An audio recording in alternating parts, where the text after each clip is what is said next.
report to National Assembly. Federal High Court reserves ruling in Ganduje, 7 others misappropriation case. And on the foreign scene, NATO Secretary General Mark Rutte visits Odessa, declares unwavering support for Ukraine. Good evening. This is the news at 7 on Western Spring Television. I am Femi. Governor Caleb Mutfwang has apologized to the people of Bassa, local government area of Plateau State, for the failure of government and security agencies to protect lives and properties. 51 persons were gunned down on Monday in the Zika community, with houses razed and many displaced about 2 weeks after a similar attack led to the killing of scores of persons in Boko's local government area. Speaking today at the palace of the paramount ruler of Miango community, Governor Mutfwang expressed his sadness, noting that he had hoped there would not be a reoccurrence of following investment the state had made in security. Adding that the state had apparently failed in its duties, the governor urged the people not to relent in their efforts to secure their communities and ensure that they complement security agencies' efforts by providing vital information. Meanwhile, the Inspector General of Police, Kayode Egbetokun, today paid a condolence visit to Plateau State following the deadly attack in the Bassa local government area of the state that claimed the lives of dozens of residents. According to a statement released in Abuja on Tuesday by the Force Public Relations Officer, Olumuyiwa Adejobi, the IGP was accompanied by top-ranking officers. During his visit, the police boss met with Governor Caleb Mutfwang at the Government House in Jos, where he expressed his condolences and condemned the violent attacks. During his discussion with the governor, IGP reassured him that the Nigerian police will carry its best effort to douse the rising tensions and bring the perpetrators of the act to justice. In a bid to strengthen security coordination in the region, the police chief also met with tactical commanders and assess and reinforce ongoing security operatives. And still with Plateau State, former Vice President Atiku Abubakar has expressed sorrow and outrage over the recent wave of killings in Plateau and Borno State, describing the incident as a reflection of the worsening security situation in the country. In a strongly worded statement issued on his X handle today, Atiku condemned the attack in the Zika community, Bassa local government area of Plateau State, where scores were killed.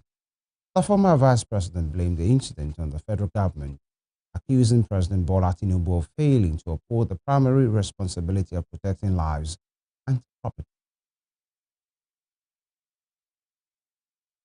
Still, with security, the Enugu State Police Command has refuted report alleging the killing of 25 persons by herdsmen in the state, describing the claims as entirely false, sensational, and mischievous. According to the command, the report is a calculated attempt to misinform the public and undermine the efforts of security agencies in maintaining peace and security in the state. Some media platforms reported that about 25 people were killed in recent days, with many others injured in the agrarian communities of Uzowani local government area of Enugu State, following a brutal wave of violence allegedly carried out by suspected Fulani herdsmen. The command, however, in a statement today by spokesperson SP Daniel Ndukwe, asserted that the report contains fabricated names and incidents that never occurred in Enugu State. SP Ndukwe noted that the State Commissioner of Police, CP Mamman Bitrus Giwa, strongly condemned the dissemination of such inaccurate and baseless report designed to mislead and cause panic. And turning to politics, former Deputy National Publicity Secretary of the People's Democratic Party, PDP, Diron Odeyemi, says those who have left the PDP for other parties are likely to return before the next general elections. This comes a day after governors elected under the platform of the PDP dismissed plans to join any merger ahead of the 2027 elections. Speaking on WSTV's Morning Spring, Mr. Odeyemi claimed that the PDP regret nominating Atiku Abubakar as its presidential candidate in the 2023 elections. He further asserted that Atiku has been a major source of the crisis within the PDP and his absence from the party moving forward would not pose a problem. According to him, the party has resolved not to present a northern candidate for the presidency in the next election, but instead will choose a more widely acceptable candidate.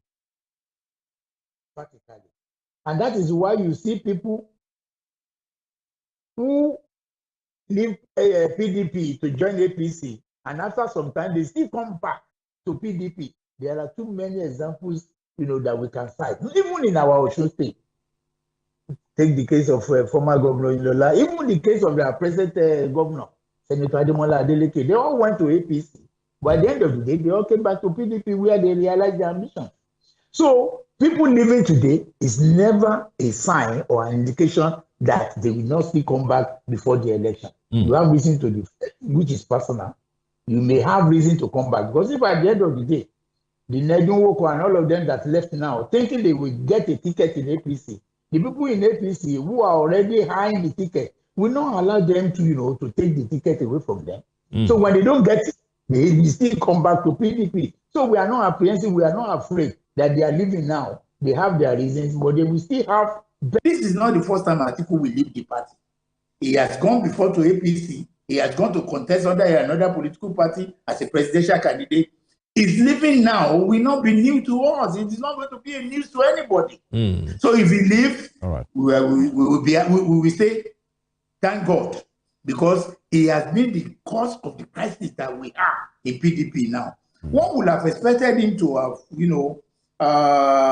say that he is regarding himself as the father of the nation, as the father of the party, and forget about his personal ambition to become the president in the overall interest of the party, because the crisis we have with PDP today is over Atiku.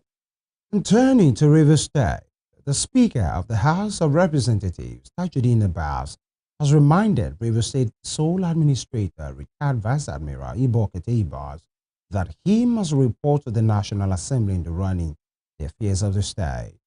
Going by the provision of the 1999 Constitution, the Speaker gave the charge in Abuja today while inaugurating the House of Representatives Ad hoc Committee on Rivers State.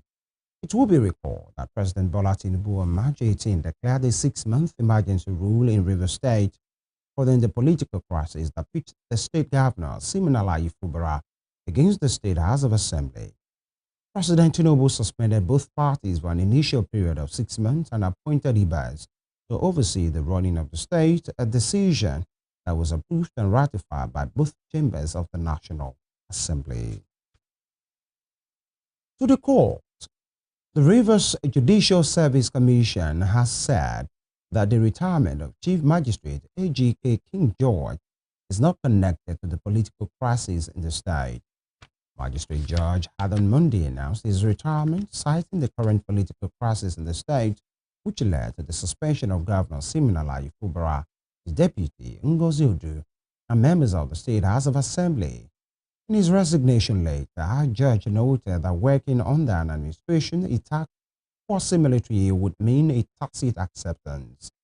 But the Judicial Service Commission, in a statement by its acting secretary, Blessing Vic Jumbo, today denied claims that Judge's retirement was voluntary and politically motivated.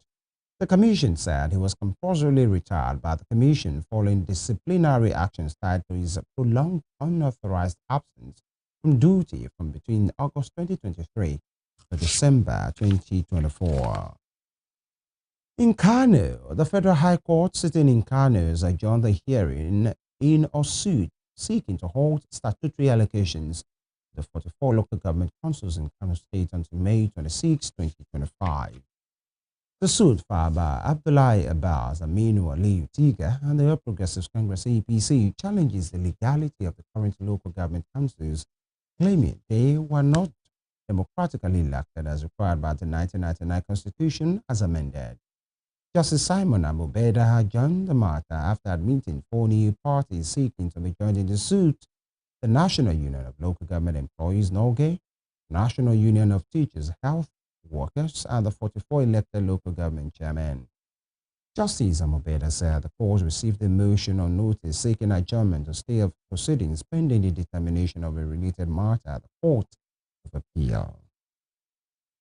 Today, the matter was adjourned to today for hearing of all the pending application, and we are even in court today and this afternoon. The respondent, son of the respondent, brought in some application for joinder, especially 9th and 10th defender. No, the other applicant that brought the application, they were not parties to the case, but they made an application for them to be joined as a parties.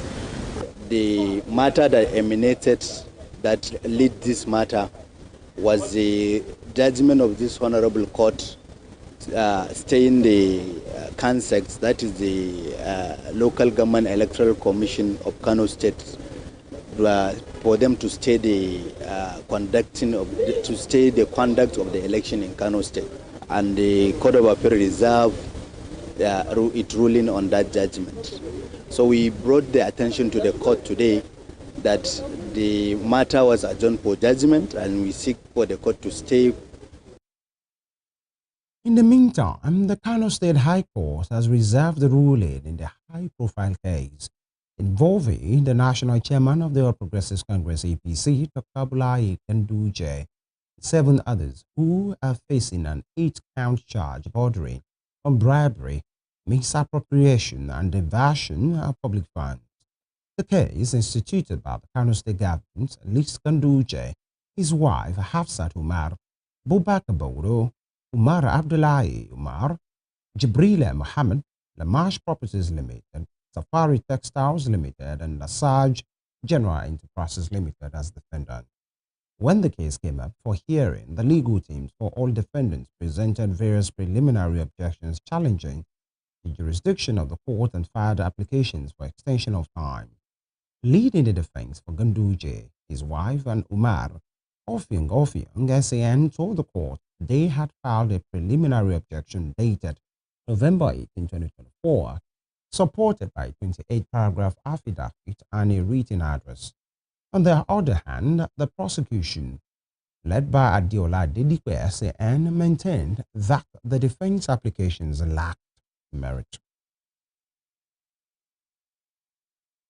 Still with legal matters, Fuji star Okunola Saheed, popularly called Saheed Osupa, has terminated his case against controversial singer Badmus Obikiola, popularly called Portable. Saheed Osupa's solicitor Ahmed Okpalekunde confirmed the withdrawal of the case today. The Kwara State Police Command on Monday dragged Portable before the court following the petition from Osupa, and was eventually remanded after failing to meet bail conditions imposed on him. Osupa had made a direct complaint to the police accusing Portable of criminal defamation, criminal intimidation, inciting public disturbance, and cyber stalking. But a solicitor said he resorted to settling the case out of court, warning Portable to desist from further disparaging publications and utterances. And elsewhere, the National Secretary of the All Progressives Congress (APC), Ajibola Bashiru, says Nigeria is not running a socialist system where production, transmission, and distribution of electricity are carried out for the free use of citizens.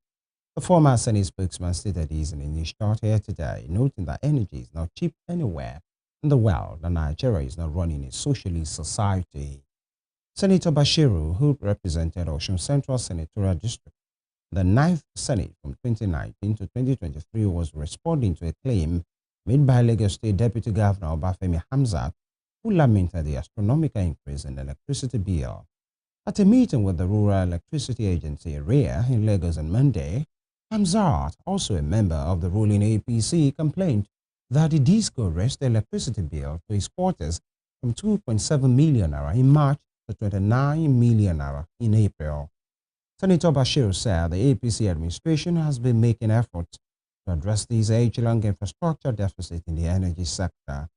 The APC scribe argued that the claim of the Lagos Deputy Governor cannot be used as a representative sampling of what ordinary Nigerians are going through.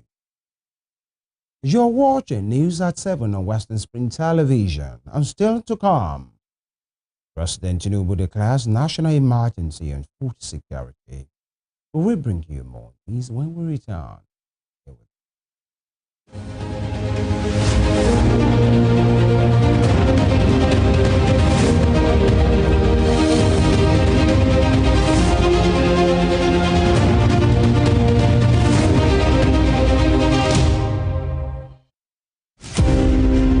Born Jeremiah Oyeni Obafemi on March 6, 1909, Obafemi Awolowo was a prime architect of Nigeria's independence and most consummate advocate of free education and social welfare in Africa's most populous nation.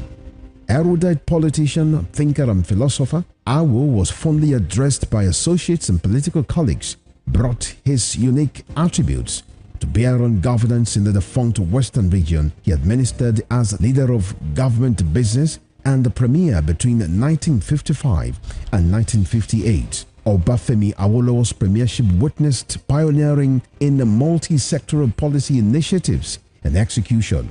The Western region under his administration paraded several enviable records. First television station in Africa, first real estate in Nigeria, first high-rise building in Nigeria, first modern sports stadium in Nigeria, first agricultural settlement in Nigeria, first modern civil service secretariat in Nigeria, and first industrial estate in Nigeria. His face is on 100 naira denomination as a mark of honor for his distinguished services to his country. Western Spring Television identifies Obafemi Awolowo as a major character in history. Our comedy is winning fans globally, but we are losing our wildlife to illegal bushmeat, and this is not funny at all. If we continue this way, we'll risk losing all our animals and leaving nothing behind for the generations to come. Tell your family and friends not to buy or sell illegal bushmeat, because protecting nature protects us all.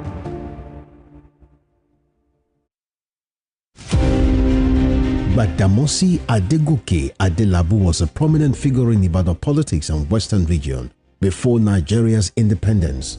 He was a key founder of the National Council of Nigeria and the Cameroons, a political party that held lofty the torch of liberty for the two West African countries. He carved a niche for himself as a wordsmith and a creative speaker. The nickname Kwenkelemens was a natively corrupted version of peculiar mess, his bombastic English language style often used to score proceedings at the parliament. The author of Africa in Ebullition, a handbook of freedom for Nigerian nationalists, was Nigeria's Federal Minister of Natural Resources and Social Services between 1955 and 1956. He died in an auto crash on the 25th March 1958 at the age of 42.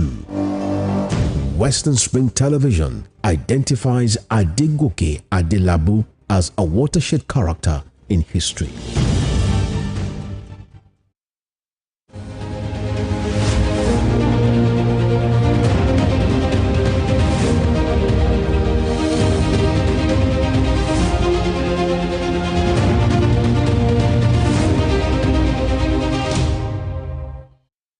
Welcome back. This is still News at 7 on Western Spring Television. A reminder of our headline.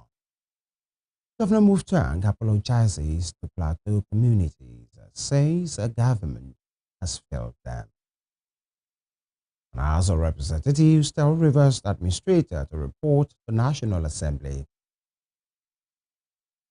Federal High Court reserves ruling in Gunduje and 7 others misappropriation case. And on the foreign scene, NATO Secretary General Mark Rutte visits Odessa, declares unwavering support for Ukraine. President Bola Tinubu has declared the national emergency on food security, urging expanded irrigation infrastructure and participatory water resource management nationwide. President Tinubu made a declaration while opening the 6th African Regional Conference on Irrigation and Drainage in Abuja. The president, represented by the Secretary to the Government of the Federation, George Akume, urged African nations to adopt innovative strategies in addressing the continent's irrigation and water management challenges. He described the conference theme, Tackling Irrigation Development and Water Management Crises in Africa, as a clarion call to action for sustainable agriculture and economic resilience.